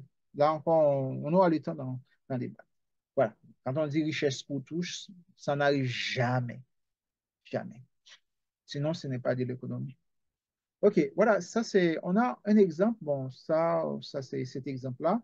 Peut-être je vais vous mettre, vous pouvez travailler sur cet exemple-là. On a toujours les deux pays. On a 90 heures pour produire euh, un mètre de drap au Portugal, mais en Angleterre, c'est 100 heures.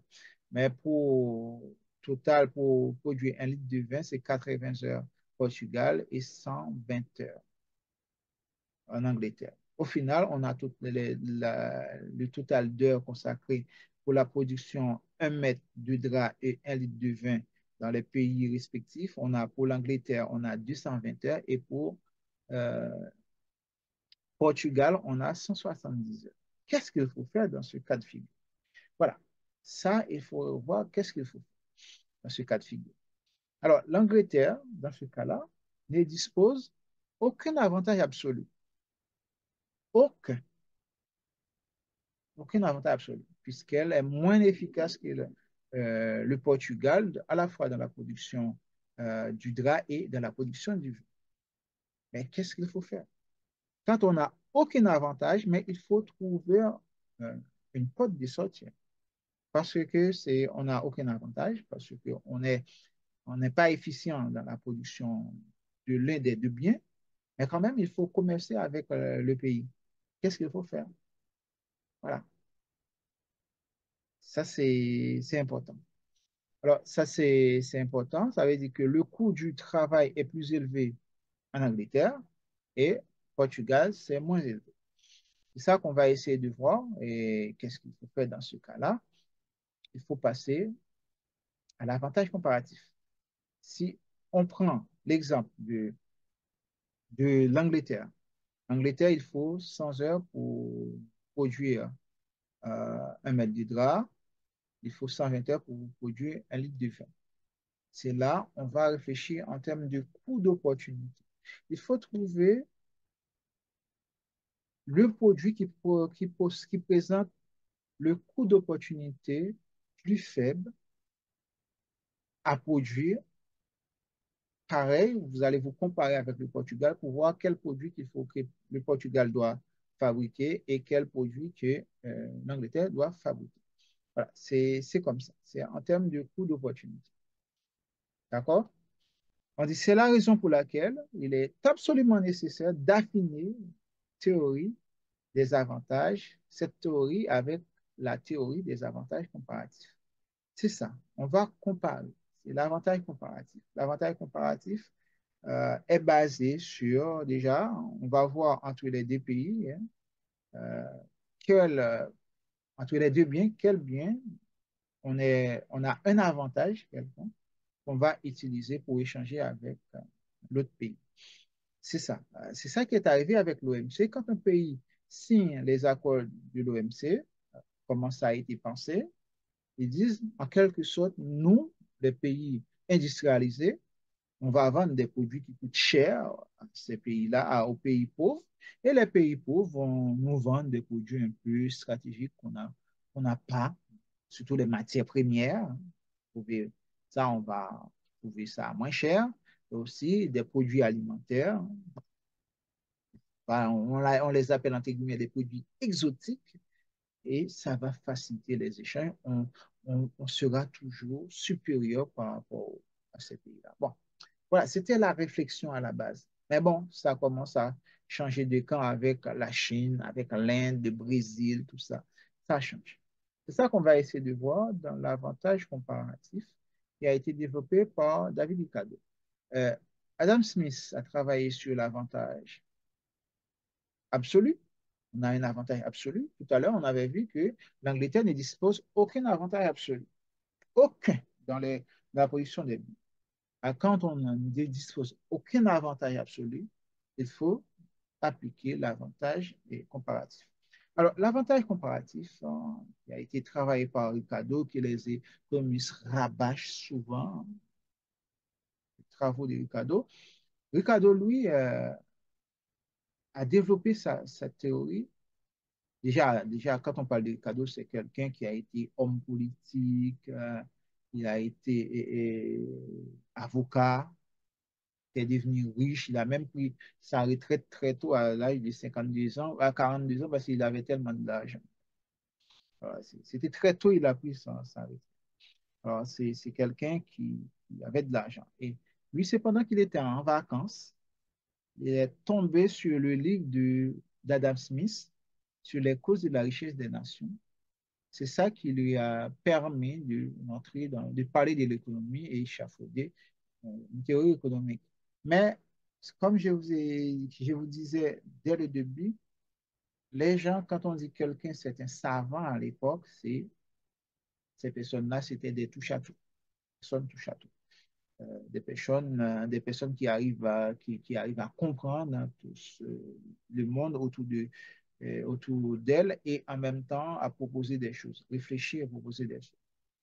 Alors, comme on avait dit, c'était à la fois homme politique, euh, fonctionnaire euh, et aussi écrivain. Il était aussi député, hein, déjà, ça c'est important, il faut dire ça. Il était membre du Parlement entre 1819 et 1823, pendant 4 ans. C'est ça, c'était lui à la base du libre-échange. Alors, tout ce qu'on voit maintenant dans le libre-échange, on voit des bateaux qui viennent de la Chine remplis de marchandises pour aller vers l'Amérique, pour aller diverser ses produits vers l'Amérique, ou bien des avions qui sont remplis de marchandises de l'Europe vers l'Amérique ou l'Afrique ou l'Océanie ou l'Asie. C'est pareil. C'est pareil, c'est grâce aux travaux menés par David Ricardo. David Ricardo, qui est membre du Parlement, qui a travaillé sur le libre-échange. C'est le père du libre-échange. Le libre-échange qu'on parle de nos jours, c'est le père du libre-échange. Voilà. Et il a été célèbre comme la personne qui a beaucoup travaillé sur l'abrogation des lois sur les céréales. Il a été à la base de l'abrogation de cette loi. Voilà. Bon, c'est un libéral, c'est un ultra-libéral. Et quand on parle des Américains, la politique américaine en termes de gestion économique de son pays, c'est ultra-libéral. C'est inspiré de Ricardo. Voilà, ça c'est important. Autre chose, il a travaillé sur la théorie de la valeur, et de la rente, hein, de la terre. Et là encore, sur la rente de la terre, il a dit, euh, chaque fois que louez la terre à quelqu'un d'autre, vous touchez des royalties dessus. Et si ça continue, vous pouvez ruiner l'autre personne, la personne qui a loué votre terre. Alors, ça encore, il était opposé avec ça. Il a dit, ça ne permet pas de fructifier, de faire de l'argent. C'est pareil, il a dit, quand il y a des monnaies en circulation, au fur et à mesure qu'on met plus de monnaie dans l'économie, on injecte plus de monnaie et ça va provoquer de l'inflation derrière. Ça va ruiner l'économie. Et ça, jusqu'à présent, c'est quelqu'un qui était malin pour voir ça. Jusqu'à présent, c'est la même chose. On sait très bien. Quand on injecte trop de monnaie dans une économie, ça provoque de l'inflation derrière. Ça aussi. Parce que ce n'est pas sur une base donnée. Ce n'est pas sur une base donnée. Alors ça, c'est important. Bon, il a travaillé sur la théorie des avantages comparatifs. C'est ça qu'on va voir. Et c'est cette théorie-là qui est à la base de la mondialisation. Bon, c'est là où on pose la question, pourquoi il faut aller à l'international? Pourquoi Pourquoi il y a une spécialisation croissante? Ça aussi. Pourquoi il y a des pays qui sont spécialisés dans tel ou tel domaine? Par exemple, pourquoi le Luxembourg est spécialisé en finance internationale? Il faut poser la question, cette question-là. Par exemple, pourquoi la Chine aussi est considérée, pourquoi la Chine hein, est considérée comme le premier pays en manufacture? Ça aussi. Il faut poser ces questions-là. C'est tout ça qui vous permet de comprendre d'où sort cette théorie avantage comparatif. Et la Chine, avec Deng Xiaoping, avait pris pas mal de décisions de changer la politique de Mao Zedong, qui était plutôt basée sur le marché intérieur avec le communisme. Mais une fois que Deng Xiaoping arrive au pouvoir et Deng Xiaoping commence à ouvrir son marché pour attirer des capitaux qui viennent de l'étranger. Voilà. Et puis en même temps, les capitaux, des investissements, en même temps, ils apprennent en même temps avec les Occidentaux. C'est comme ça, ils apprennent des Occidentaux et ils arrivent à développer leurs propres produits. En même temps, ils avaient également créé des zones d'attractivité économique aussi. Il faut poser ce genre de questions. Pourquoi il y a une spécialisation croissante? Ça aussi, de plus en plus, les gens spécialisés. La production à la chaîne. Quand on parle de la production à la chaîne, ce sont des productions spécialisées. C'est ça, pendant une minute, on peut produire autant de téléphones portables. Ça aussi, pourquoi? Pour poser la question. C'est tout ça, c'est avec les échanges internationaux. Les échanges internationaux, on cherche toujours à produire les mêmes quantités de produits, les mêmes calibres. Ça aussi, il y a le calibrage derrière. OK, c'est ça on va essayer de parler parce que c'est important. Euh, et pourquoi hein, tel pays a l'avantage de produire un bien que les autres pays n'arrivent pas à le faire. C'est ça. Toutes ces choses-là, c'est une question de disponibilité des ressources. Et si on prend le cas du Luxembourg, c'est par rapport aux contraintes réglementaires qui ont été soulevées. Des contraintes réglementaires qui ont été levées, pas soulevées, levées. Ces contraintes réglementaires pour faciliter l'acquisition des capitaux qui viennent de partout. Ça aussi. Et pourquoi, et on peut poser la question aussi pour la Suisse, pourquoi la Suisse est spécialisée dans, dans le stockage des fonds qui viennent de partout aussi. Pourquoi c'est en France qu'on trouve les chaînes du palace, le palace. Ça aussi, ce sont des questions. Bon, ça, c'est dit que tout ce qu'on veut, on va trouver dans un pays donné. Par exemple, sur l'archéologie, hein, pour comprendre l'archéologie, il faut aller en Égypte. Ah, ou bien il faut aller au Pérou, mais parfois les gens n'en parlent pas. Pérou, aussi, ça aussi. Pour comprendre l'histoire du passé, ces deux pays-là, ce sont des pays qu'il faut aller visiter. Bon, avant, il y avait aussi l'Irak, mais depuis l'invasion 2003, et tout a été détruit. Tout a été détruit. Bon, voilà, ça, c'est important. Bon, c'est le principe de l'avantage comparatif. L'avantage comparatif, c'est quel avantage que un pays possède dans la fabrication ou bien la production d'un bien par comparaison à un autre pays. Et on dit c'est la théorie des avantages comparatifs qui est à la base du libre-échange. Le libre-échange qu'on parle là. Par exemple, l'accord de Mercosur avec l'Union européenne, c'est un accord de libre-échange. D'accord? Et qu'est-ce qu'on a dit? Que bien que c'est le livre de d'Adam Smith qu'il avait lu pendant ses vacances, il a prolongé la réflexion d'Adam Smith. Il avait dit, supposons que, au lieu que un pays doit posséder à tout prix un avantage par rapport à l'autre, au lieu que ça, que le pays ne possède aucun avantage absolu par rapport à un autre pays, qu'est-ce qu'il faut faire? C'est sur cette base-là qu'il avait échafaudé sa théorie des avantages comparatifs. Il est allé plus loin pour dire que dans ce cas-là, il faut regarder quel produit qui supporte moins de coûts de production. Le produit qui supporte moins de coûts de production, c'est ce produit-là. Sur la base de ce produit-là, on va exploiter. Par exemple, on prend pour cet exercice, on prend le pays A et le pays B. On prend le pays A qui fabrique pour la fabrication de voitures et ordinateurs. Pays, pays A fabrique et consacre 8 heures pour fabriquer une voiture et 10 heures pour fabriquer un ordinateur. Pays B, 9 heures pour une voiture et 15 heures pour ordinateur. Quand on regarde, hein, on voit que le le pays B ne possède aucun avantage. Voilà, aucun avantage. Et pour aller plus loin, il faut déterminer le coût d'opportunité. Ça, on aura le temps d'en parler. Je vous enverrai un exercice. Vous regardez comment ça marche.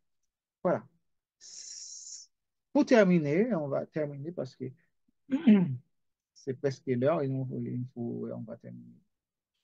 C'est les pôles pour le commerce international, pour les échanges internationaux. On a trois grands pôles et trois petits pôles. Les trois grands pôles, on a l'Europe, hein. L'Europe, c'est le plus grand carrefour des échanges internationaux. Ce n'est pas maintenant parce que ça existe depuis l'Antiquité. C'était le plus grand carrefour. Vous vous rappelez Constantinople. Constantinople, c'est le point d'ancrage où effectuer les échanges. Constantinople, hein. Et bon, quand on parle de Constantinople, hein, c'est maintenant on parle de Istanbul, hein, qui est devenu Istanbul. Avant, c'était Constantinople. C'est à l'époque de l'Empire romain de l'Orient. L'Empire romain de l'Orient, c'est Constantinople. C'était le carrefour, le plus grand carrefour qu'on échange des biens. Parce que là, les produits qui sortent de l'Afrique, les produits qui sortent de l'Asie et les produits qui sortent de l'Europe. Voilà.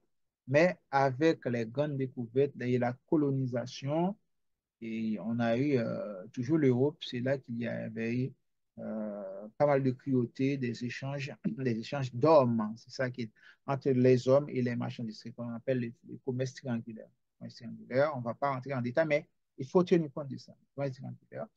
Bon. Et après, on a le plus grand pôle qui se développe, qui va dépasser l'Europe. Maintenant, je pense que ça se dépasse l'Europe parce que cette carte date depuis 2016, bien que bon, les experts n'ont pas encore produit d'autres cartes. Voilà, c'est l'Asie.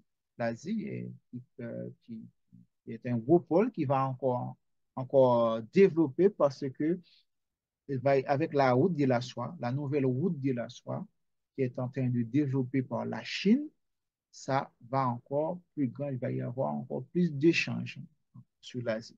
Après, on sait l'Amérique du Nord. L'Amérique du Nord qui échange beaucoup. Après l'Amérique du Nord, on a l'Amérique latine. La CEI, c'est les anciens pays de l'Union soviétique qui faisaient partie du pacte des Varsovie, des anciens pays. Ouais. Et puis, on a Moyen-Orient aussi, qui est un autre pôle d'échange. C'est beaucoup plus les pays, les pays arabes entre eux, ou bien les pays qui parlent la langue arabe, aussi, qui échangent entre eux. Et l'Amérique du Sud, ça va prendre de taille parce que le Brésil, représente un gros poids dans l'échiquier du commerce international, des chaînes internationales. Et en plus du Brésil, il y a aussi l'Argentine. L'Argentine représente un gros poids.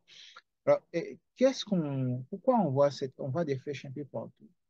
C'est que, c'est juste pour dire, ce monde, pendant qu'on parle là, il y a des échanges qui se passent entre les différents pôles et de partout. Ça aussi. Et la tendance aussi, c'est à la concentration régionale. C'est ça. C'est à la concentration régionale. On va avoir plus d'échanges entre les pays de l'Union européenne, plus d'échanges entre les pays de l'Asie et plus d'échanges aussi entre les pays de l'Afrique. Et ce sont des échanges internes. Voilà. Il y a plus de marchandises qui sont échangées sur ces pays-là. En quelque sorte, on va trouver plus de ports dans ces pays-là, plus de ports de cabotage dans ces pays. Voilà.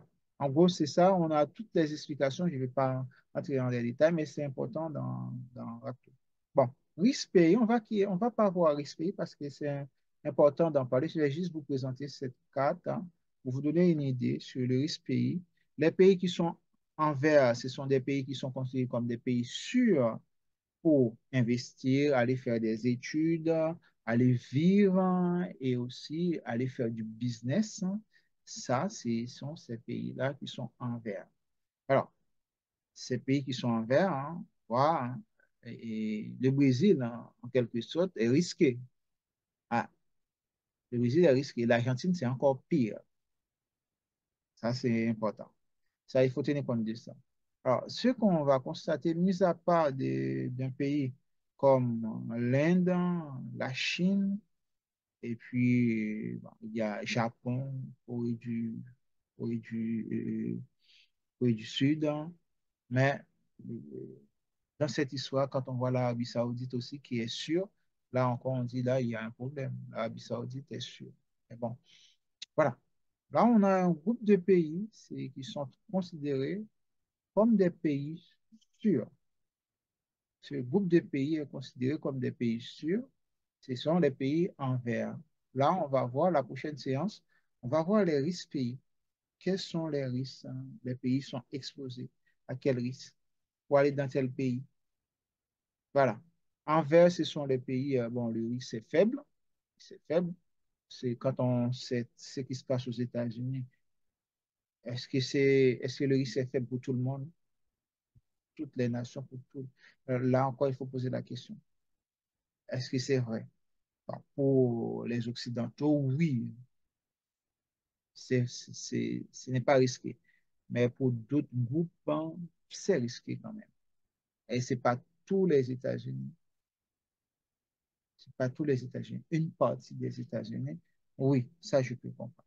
Mais quand on voit dans des endroits comme Texas, par exemple, est-ce que les gens peuvent débarquer comme ça, un pays où l'âme est, est inscrit dans la Constitution, dans le deuxième amendement, c'est le deuxième amendement, on ne peut pas toucher, tout le monde peut posséder un âme. Il y a plus d'âmes en circulation que des gens aux États-Unis.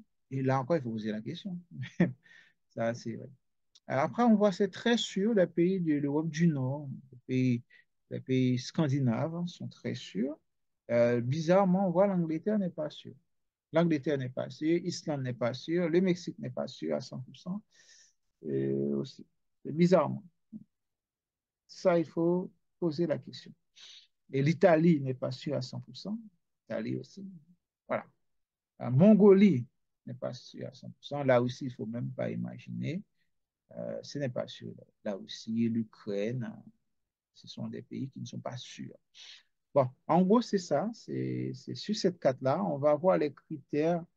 Prochaine fois, c'est sur ces critères-là, les critères des risques, hein. Et puis, il y a des notes que les agences de notation attribuent en fonction de ces critères-là, des notes allant de 1 à 5. À 1, c'est très instable, hein. Le facteur est très instable. 2, c'est instable. 3, c'est modérément stable. 4, c'est stable. Et 5, c'est stable. Bon, voilà. On a un ensemble de critères qu'on va voir et puis on va rentrer un peu en détail, hein, parce que c'est important de mentionner.